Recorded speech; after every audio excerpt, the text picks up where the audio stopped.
Conhecer os recursos, no que é disponível ou não, no que a escola pode gastar ou não, isso é a tarefa da comunidade escolar. Eu falei aí um pouquinho de dois colegiados, que é o Conselho de Escola e a Associação de Pais e Mestres, que são importantíssimos para o conhecimento e para também aliviar um pouquinho essas dúvidas dos pais. Agora, é importante destacar que esse diálogo todo ocorre numa escola pública. Seria excelente, né, nós tivéssemos um país em que houvesse de fato uma valorização do ensino público. Como eu falei, tudo é discutido, tudo é dialogado e tudo exige uma participação, assim como no próprio processo democrático. Então a gente não pode ter apenas a palavra democracia escrita na legislação, na lei, na Constituição brasileira, que nós temos um Estado democrático, mas não temos participação. Isso é um grande desafio, desde quando a escola pública ela passou a ser prioridade num processo político e macroeconômico, de que os países precisariam ter um desenvolvimento, e para ter um desenvolvimento, para ter industrialização, para ter tecnologia, você precisa ter educação, você precisa ensinar as pessoas a ter o mínimo de informação para lidar com todo esse processo. Então, lá quando Anísio Teixeira defende uma escola para todos, a fala do Anísio Teixeira já está dialogando com um processo que já ocorria lá nos Estados Unidos desse processo de ampliação de acesso à escola. Diferente dos Estados Unidos, nós temos uma escola pública e as pessoas têm acesso. Isso é fato. Por isso que eu falava que a questão do dinheiro na educação, a questão de verba na educação não é problema, né? O próprio Darcy Ribeiro já falava lá atrás, se eu não me engano lá na década de 50, 60, já falava que a crise na educação não é uma crise, é um projeto. Então o que nós temos aqui é uma disputa política, nós não temos aqui no país uma disputa de dinheiro, né? No sentido assim, de que o dinheiro, ele, de certa forma, ele está lá, ele está posto no orçamento, e de certa forma ele chega na escola. Agora, no campo político há sim uma disputa, né? Então a gente pode discutir também porque pastores estão fazendo uma negociata com o governo federal para um recurso público para o município X. Isso é uma outra questão. Mas eu não queria abrir muito o leque em relação a isso, porque eu falava da questão das verbas públicas e eu quero que os pais, de certa forma, como diretor de escola, a gente almeja ao máximo que as pessoas conheçam. Não é necessário que a pessoa se aprofunde, tenha uma formação acadêmica em pedagogia, mas é importante ter esse diálogo com as famílias, porque a escola pública ela é muito rica em vários sentidos. Ela é rica do ponto de vista pedagógico, ela é rica das oportunidades de se educar, não no sentido de educar como muitas pessoas acreditam que educar é, vamos dizer assim, dar disciplina, né? Conduzir comportamentos. Não estou falando disso. Estou falando de um processo educacional. E na educação infantil, esse processo é muito, muito rico, muito latente. É importante que as pessoas conheçam todo esse processo. Agora, como é que conhece esse processo se não chega junto na escola? Né? Como é que você conhece a escola pública sem conhecer a escola pública?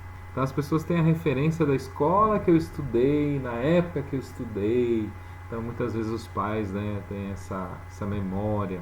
Olha, na época que eu estudei era assim. Então na educação infantil, por exemplo, eu já tive situações de mães chegarem e perguntar, mas as crianças não vão escrever? Não vai ter uma atividade? A professora não vai passar na lousa uma atividade?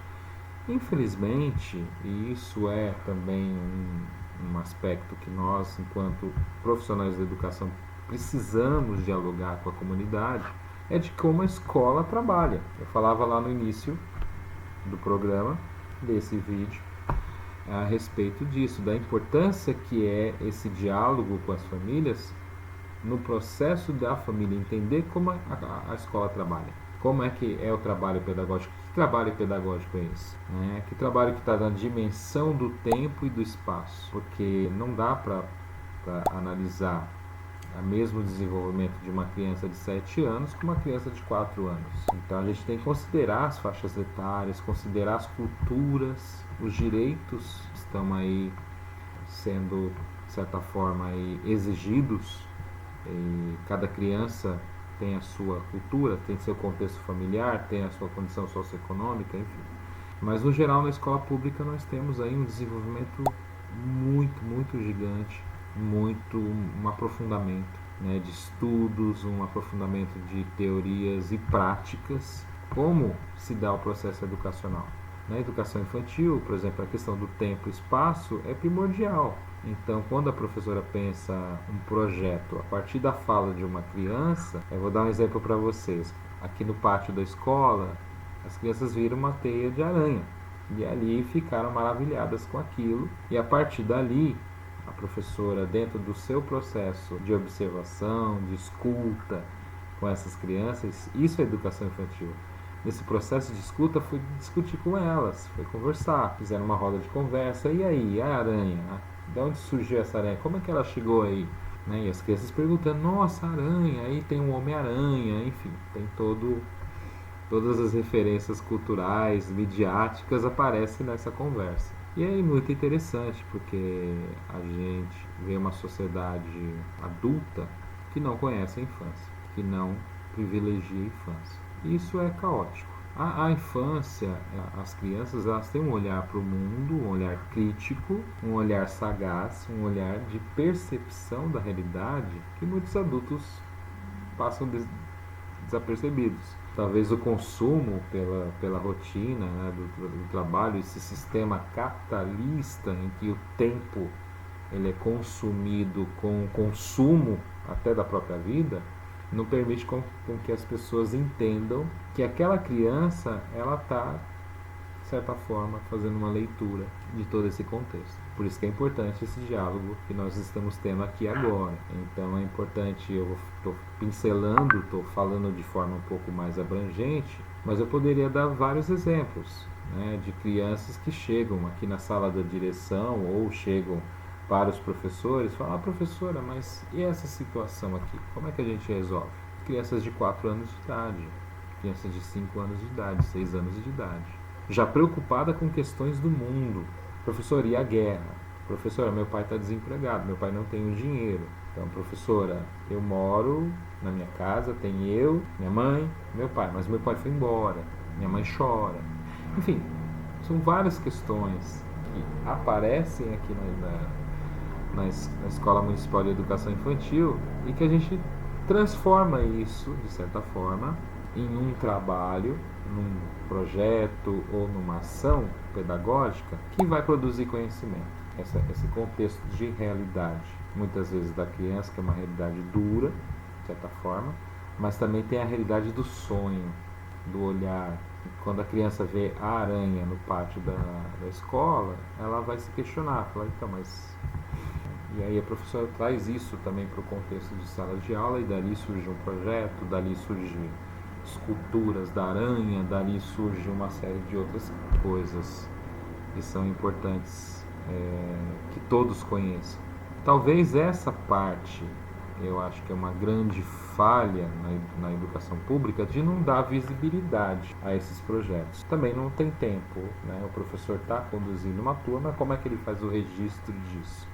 Teria que ter aí alguém documentando e informando vocês, como nós estamos fazendo aqui no Fala Escola, trazendo para vocês algumas coisas.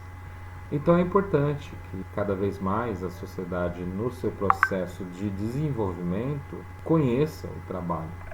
Escola, educação, não é simplesmente comprar um livro ou um aplicativo e colocar a criança lá de frente com um tablet para se desenvolver. Educação não é isso.